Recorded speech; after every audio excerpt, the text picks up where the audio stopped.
As-tu déjà remarqué quelque chose d'étrange à propos du Japon? C'est et elle, un des pays qui compte le plus de millionnaires par habitant dans le monde. Et pourtant, tu ne le devinerais presque jamais. Pas de démonstration excessive de richesse, pas de voitures de luxe alignées à chaque coin de rue, pas de photos pour montrer l'argent sur les réseaux sociaux. La richesse existe, mais elle est discrète, elle se construit lentement, génération après génération, presque en silence. Pendant ce temps, dans beaucoup de pays occidentaux, la situation est différente. Les gens travaillent dur, ils gagnent parfois bien leur vie. Mais malgré cela, beaucoup restent coincés dans un cycle simple. Salaire, dépenses, puis attendre le prochain salaire. Comme si l'argent disparaissait constamment. La différence n'est pas seulement économique, c'est une différence d'habitude. Une culture construit la richesse dans le calme. L'autre cherche souvent à la montrer. Et la chose la plus surprenante est la suivante. Ces méthodes japonaises ne sont pas des secrets. Ce sont simplement des habitudes quotidiennes que n'importe qui peut commencer aujourd'hui. Dans cette vidéo, nous allons découvrir 9 habitudes japonaises qui peuvent transformer ta relation avec l'argent. Et la dernière pourrait complètement changer ta manière de voir la richesse. Alors restons ensemble jusqu'à la fin. Commençons avec la première habitude. 1. Kakeibo. Devenir conscient de son argent. La première pratique s'appelle Kakeibo. C'est une méthode japonaise qui existe depuis plus d'un siècle. Son principe est très simple. Tenir un carnet dans lequel tu écris toutes tes dépenses. Pas une application, pas un tableau numérique, un carnet et un stylo. Pourquoi? Parce qu'écrire crée une prise de conscience. La plupart des gens ne savent pas exactement où va leur argent, ils reçoivent leur salaire et quelques semaines plus tard, ils se demandent où est passé mon argent.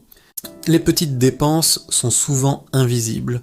Un café par-ci, un abonnement oublié, une commande en ligne, tard dans la nuit. Individuellement, ces dépenses semblent petites, mais ensemble, elles peuvent représenter des centaines d'euros chaque mois. Le Kakeibo classe les dépenses en 4 catégories.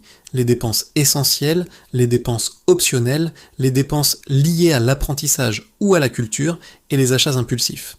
Quand tu écris chaque dépense, quelque chose change dans ton comportement. Tu deviens conscient. Et la conscience est toujours la première étape de la richesse. 2. Motene. Éliminer le gaspillage. La deuxième habitude est basée sur un mot japonais très profond. Motene. Ce mot exprime le regret face au gaspillage. Dans certaines sociétés modernes, beaucoup de choses sont jetées. Nourriture, vêtements, objets encore utilisables, mais chaque chose possède une valeur. Un repas jeté n'est pas seulement de la nourriture perdue, c'est aussi l'argent utilisé pour l'acheter. La philosophie Motainei encourage une approche simple. Acheter moins, mais utiliser complètement ce que l'on possède. Réparer plutôt que remplacer. Réutiliser plutôt que jeter. Respecter les ressources. Et quand on applique cette idée à l'argent, le résultat est clair. Moins de gaspillage signifie plus de richesse conservée. 3. Kaizen, les petites améliorations. Beaucoup de gens veulent transformer leur vie d'un seul coup. Ils prennent de grandes résolutions, mais ces changements radicaux disparaissent souvent rapidement. La philosophie japonaise propose une approche différente, Kaizen. Cela signifie amélioration continue, de petites améliorations, répétées chaque jour. 1% de progrès quotidien peut sembler insignifiant. Mais avec le temps, ces petites actions créent des résultats impressionnants. Dans le domaine financier, cela peut être économiser un peu plus chaque semaine, réduire une dépense inutile ou améliorer légèrement ses habitudes. Les grands changements échouent souvent. Les petits changements, eux, durent. 4 ikigai. Travailler avec un sens. Beaucoup de personnes y travaillent uniquement pour un salaire. Et quand le travail n'apporte aucune satisfaction, le stress augmente. Pour compenser ce stress, les gens dépensent plus. Sorties coûteuses, achats impulsifs, vacances pour fuir le quotidien. Le Japon propose un concept appelé Ikigai. C'est la rencontre de 4 éléments. Ce que tu aimes faire, ce dans quoi tu es compétent, ce dont le monde a besoin et ce pour quoi tu peux être payé.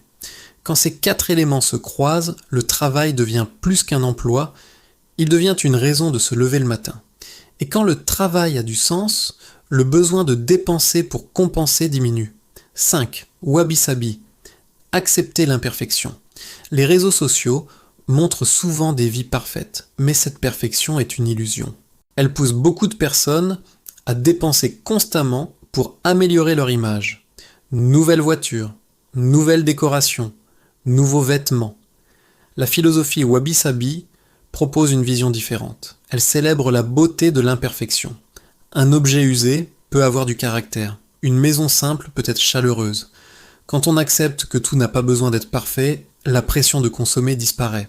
Et la satisfaction remplace la comparaison. 6. La règle des 80%. À Okinawa, au Japon, les habitants suivent une règle simple. Manger jusqu'à être satisfait, mais pas complètement plein. Environ 80% de satiété. Cette habitude favorise la santé, mais elle peut aussi s'appliquer à l'argent. Au lieu de dépenser 100% de ce que tu gagnes, tu peux vivre avec environ 80% et garder le reste pour elle, épargne ou elle, investissement. Cette petite différence crée une réserve, et cette réserve devient progressivement une richesse. 7. Gammant, la patience et la discipline. La culture moderne encourage la gratification instantanée. Tout doit être immédiat, acheter maintenant, payer plus tard. Mais la philosophie japonaise valorise gammant. Gamman signifie supporter une difficulté avec patience et dignité.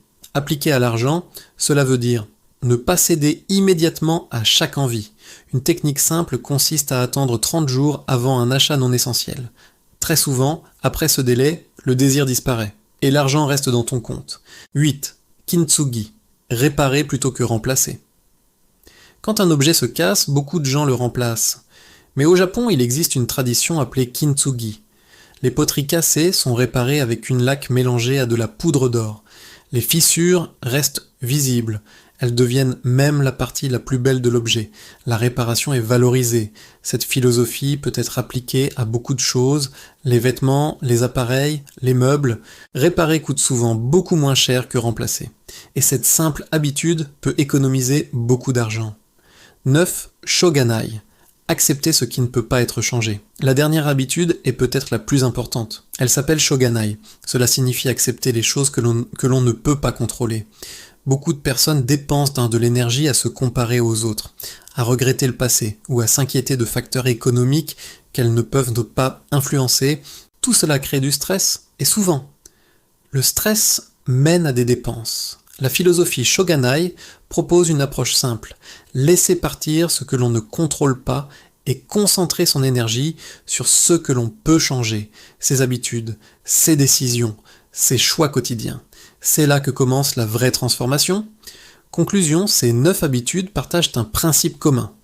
La richesse durable ne se construit pas avec des miracles, elle se construit avec des habitudes. La conscience, la discipline, la patience, la simplicité. Si tu veux commencer aujourd'hui, choisis une seule de ces pratiques. Une seule. Maîtrise-la, puis ajoute la suivante. Avec le temps, ces petites habitudes peuvent transformer ta relation avec l'argent, parce que la richesse silencieuse ne fait pas de bruit, elle se construit lentement, et un jour, elle devient impossible à ignorer.